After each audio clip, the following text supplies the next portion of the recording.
सभी भारत की माताओं को मेरा प्यार भरा राधे राधे। विश्व में जहां भी माताएं बहन सनातन धर्म को मानने वाली रहती हैं, सभी को मेरा प्यार भरा राधे राधे। आज हम चर्चा करेंगे वट सावित्री व्रत की पूजा की। सभी भारत की माताएं ये बात जानती हैं कि वट वृक्ष की पूजा करने से सावित्री जो माँ है हमारी सबकी, जिन्होंने पति की सेवा कैसी होती है, पतिव्रत धर्म का पालन करने से क्या प्राप्त किया जा सकता है, इस चरित्र का दर्शन उन्होंने अपने जीवन में कराया। अगर हमारे मन में सत्यता हो, हमारे मन में निष्ठा हो, तो हम क्या नहीं प्राप्त कर सकते। हम लोग अपना जीवन नहीं बदल सकते हैं। ऐसी बहुत सुंदर कथा सावित्री माँ की है। वट व्रत सावित्री और वट वृक्ष की पूजा करते हैं। वट की पूजा करने से, सावित्री माँ की कहानी सुनने से, उस व्रत को करने से जो लाभ मिलता है वो अद्भुत है। मैं आपको उसी के कहानी के बीच में संदर्भ में कुछ बताऊंगा। आप ये व्रत अवश्य करें। जो चाहते हैं कि मेरा पति निरोगी काया को प्राप्त हो, वो ये व्रत करें। जो निसंतान लोग हैं, जिन्हें गृहस्थ आश्रम में जाने के बाद भी अभी तक संतान की प्राप्ति नहीं हुई है, वो भी इस व्रत का महत्व क्या है, इसकी वट की पूजा करें, वट वृक्ष की पूजा करें। आप जानते हैं उसकी जो जड़ें होती हैं वो बहुत विशाल होती हैं, वो फैलता ही चला जाता है। जो वट वृक्ष की पूजा करते हैं वो हमेशा ऐसे ही वट वृक्ष की जड़ों की तरह उनका परिवार, उनका वंश फैलता ही चला जाता है। इसलिए हमें वट वृक्ष की पूजा उस दिन करनी चाहिए।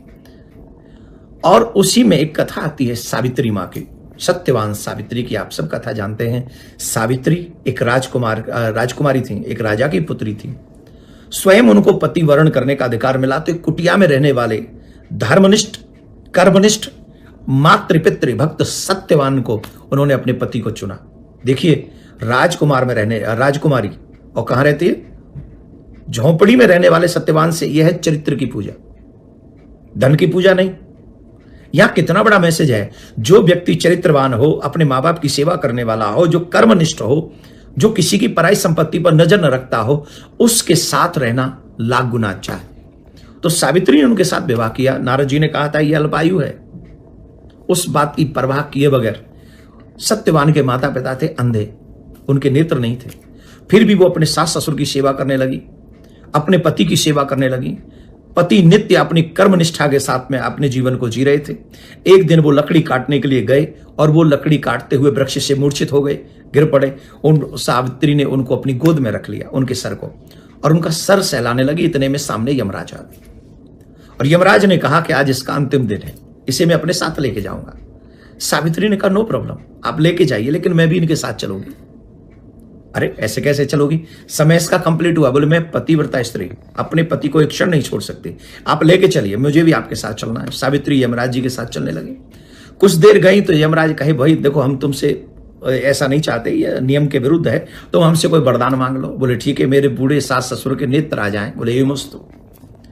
यमराज फिर आगे चलने लगे। फिर यमराज ने कहा सावित्री से कि भाई आप वरदान मांग लो, पर यहां से लौट जाओ। बोले वरदान देना है तो मेरे सास ससुर का जो खोया हुआ राज्य है वो वापस मिल जाए। बोले ये मस्त। यमराज फिर आगे चलने लगे, सावित्री फिर पीछे चलने लगी। सावित्री जब पीछे चलने लगी तो यमराज ने कहा अब क्या हुआ, अब तो तुम्हें वापस जाना चाहिए, एक और वरदान मांग लो। बोले ठीक है, आप देना चाहते हो तो दे दीजिए, मैं 100 बच्चों की मां बनूं, ऐसा आशीर्वाद मुझे दीजिए, ऐसा वरदान दीजिए। यमराज थोड़े ऐसे ने थोड़े से क्रोध से में आ जाते हैं, थोड़ा झुंझलाहट हो गई थी कि पीछा ही नहीं छोड़ रही है। तो ये मस्त, बिना सोचे समझे कह दिया ये मस्त। यमराज जाने लगे, फिर वो सावित्री पीछे पीछे आने लगी। तो यमराज ने पूछा अब तुमको 3 वरदान दिए जा चुके, इसके बाद भी तुम मेरा पीछा नहीं छोड़ रही, अब क्या हुआ। उन्होंने कहा आप ही ने तो कहा मैं 100 बच्चों की मां बनूंगी, मेरे पति को आप लेके जा रहे हैं, मैं पतिव्रता स्त्री हूं, अपने पति को छोड़कर स्वप्न में भी मैं किसी पराये पुरुष को नहीं देखती हूं, तो इनको अगर आप ले जाएंगे तो मैं 100 बच्चों की मां कैसे बनूंगी। धर्मराज बड़े प्रसन्न हुए उनके उस पति के प्रेम से, उस निष्ठा से, उस व्रत से, और उन्होंने सत्यवान के प्राण लौटा दिए। भारत की माताएं बहन, भारतीय संस्कृति को अपनाने वाली माताएं बहन, और इस व्रत में निष्ठा रखने वाली माताएं बहन क्या नहीं करा सकती। भगवान से क्या आप प्राप्त नहीं कर सकती, आप सब कुछ प्राप्त कर लेते हैं, लेकिन अगर हमारे उस व्रत में सच्ची निष्ठा हो तो आप सभी माता बहनों को ये कहानी सुननी चाहिए और ये व्रत करना चाहिए। आप सबके घर में प्रसन्नता रहे, प्रिया कांजू आपको मंगल प्रदान करे। कथा को सुन ले, इस कहानी को सुन ले और ज्यादा से ज्यादा सुहागिन माता बहनों को इस व्रत को करने के लिए प्रेरित कर।